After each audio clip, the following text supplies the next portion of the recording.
we're gonna walk you through step by step on how to make peach cobbler in your own Dutch oven. First thing you need is a 10-inch cast iron Dutch oven. If you want to double this recipe, you can do it in a 12-inch. Now let's get our charcoal lit. There's a few different ways you can do it. You could take some charcoal, pile it up on the ground, throw some lighter fluid on it, light it up.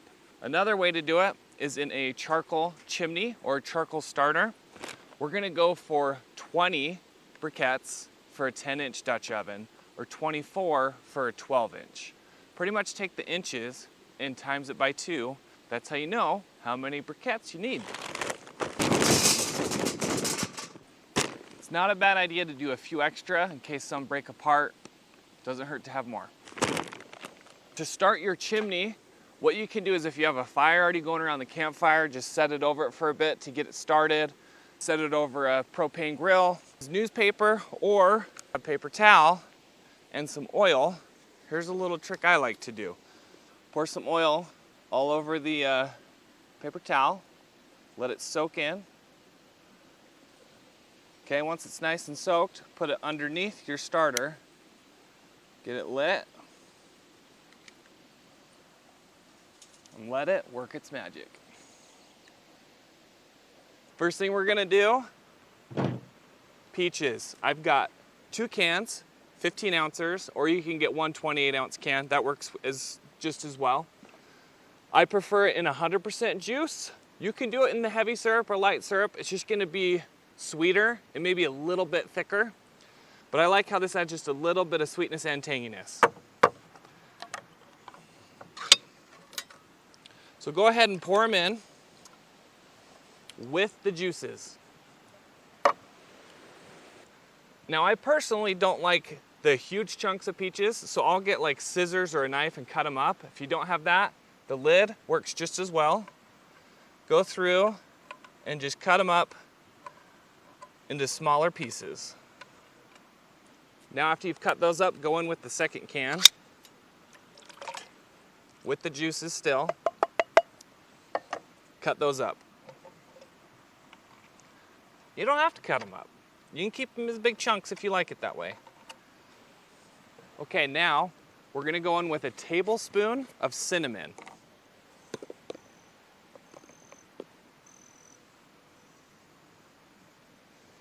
Cake batter, cake mix, white, yellow, whatever you want.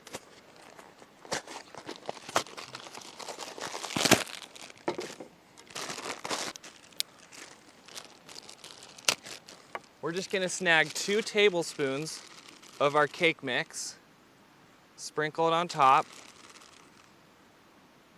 And now what we're gonna do is take our handy dandy lid or a spoon and stir it up.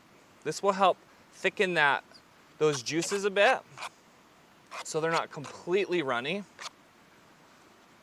Okay, once you've got that all stirred up, now take your cake mix, sprinkle it over top.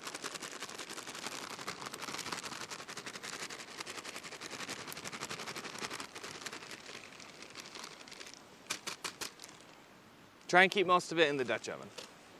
And then I just spread it out evenly.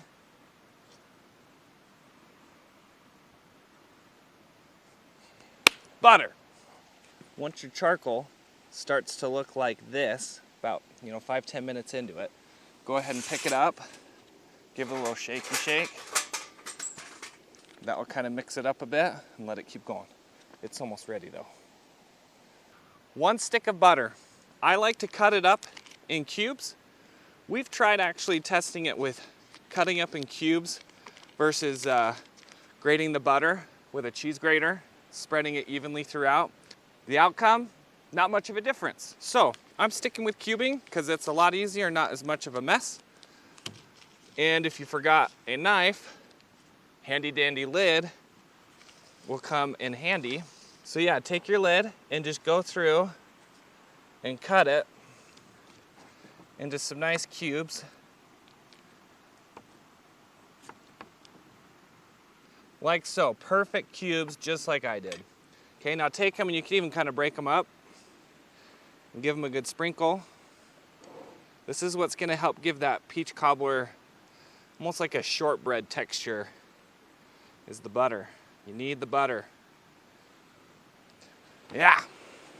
If you're a lover of cinnamon, you don't have to do this part. Sorry. If you're a lover of cinnamon, sprinkle a little bit more on top. But you don't have to. Okay, this thing is ready. Let's throw some charcoal on it. Now, part of you may be a little bit worried about cleanup. Like, after I'm done with this, I have to clean it up. It's gonna be awful. I'm gonna show you towards the end how easy it is to clean this up after you're done. Our charcoal is ready.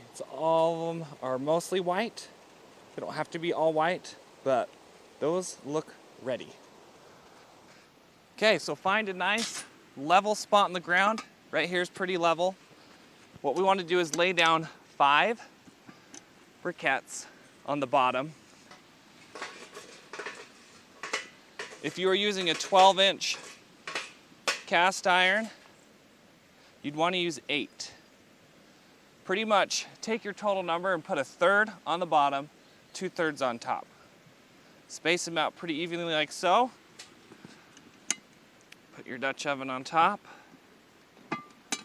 And then put the remaining 15 on top. Try and spread them out pretty evenly so it'll cook more evenly. Got an extra. Better an extra than not enough.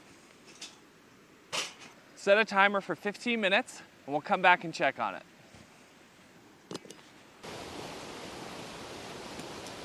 Okay, we're 15 minutes in. Here's a little trick you can use to make sure it cooks evenly. So rotate the whole Dutch oven 90 degrees clockwise. Rotate the lid 90 degrees counterclockwise. That will help ensure a little bit more even cooking. Going another 15 minutes, at that point we'll actually take the lid off and check and see how it's doing. Whoop, whoop. We're 30 minutes into this thing. Let's go ahead and take a look on our cobbler. Let's check in on it. So you can see the cake part is starting to set up, but we're not browning enough and there's still some dry spots. So we're gonna let this cook a bit longer. I say we give it another 10 minutes. So let's go ahead and rotate it 90 degrees clockwise. 90 degrees counterclockwise. Set a timer and let's come back and check on it. So we actually let it go 15 minutes. So we're 45 minutes into this thing overall. Let's take a look on how it's doing. And that's perfect. That's just right. You can see here the cake is set up. You can see the juices kind of bubbling up and over. That lets us know that it's ready. And I can even smell the peaches before I came over here. And that's another good sign to know when it's almost ready. You'll start to smell it throughout your campsite, wherever you're cooking. You'll get a smell of that delicious peach cobbler. So let's go ahead and plate some up and try it out. It's smelling good and it's looking good. Let's try some out.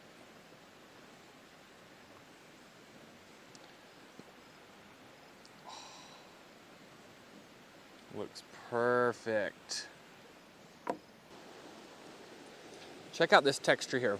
So you got parts here that are more like pretty much like a shortbread cookie.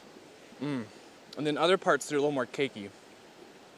So if you want it less shortbread cookie-ish, mix more of the batter in the sauce when you cook it, like before, and it'll be more cakey. If you want it more shortbready, do less of the mix in the beginning in the juices. Set all your charcoal in a nice little pile here to help clean up your Dutch oven. Most important thing is make sure you scrape it out and pour everything out. That gets rid of a lot of cleanup. Now, put it on your hot coals and let it start heating up. Cast iron is much easier to clean when it's warm or hot. If you let this sit all night and try and clean it the next morning, it'll still work. It's just gonna be a little harder. So if you can do it right after, that's the best time. So now get some water, pour it in, and bring just a nice little plastic scrub brush to camp with you, and just come in here and knock all that stuff off the edges. Use the water to help you get it off. You do not need soap. Just plain old water is fine. And it's coming right off. You can buy those liners, but they get expensive, right? I don't really care to spend a couple dollars every time I do this because I do it a lot, especially with how easy this cleanup is. You can already see how much has come off. So now, take this, go dump it out. Let's just hit it again with some more water. Scrub it again, make sure you get everything. And our water's looking really clear, which is a sign that we've got most of it out. Actually, probably all of it. So look at that, that is looking clean. That's looking real clean. So let's pour it out. And now we're gonna let this charcoal heat it up. You can do this over your campfire, over a gas grill. There's many ways you can heat this up. So we're gonna let this charcoal heat it up. We'll grab a paper towel and wipe it dry. Come back to there. Okay, so let's go ahead and wipe it dry. You can see some of that water evaporating because of the heat. And if your charcoal's completely gone out, you could always start up some more charcoal and use that. It's not a bad way to go. Come in with some oil and season it. I prefer canola oil, but today I have olive oil. That'll work in a pinch. Just a little, like a dime, probably like the size of a dime, little glob of oil. And now, just spread it out all over the inside. This is what's gonna help prevent it from rusting and keep it non-stick for your next cook. And then, after you've spread the oil around all over, you wanna let this heat up until you can see it smoke a little bit, and we'll go to there. Okay, our cast iron oven, Dutch oven, is starting to have a little bit of smoke coming off of it, and it's getting a nice sheen. That's showing that the oil has polymerized or stuck to the metal and caused a non-stick surface. So this thing's ready for your next cook. Thanks for watching today. Hopefully this video helps. Try out the recipe and let me know how it goes.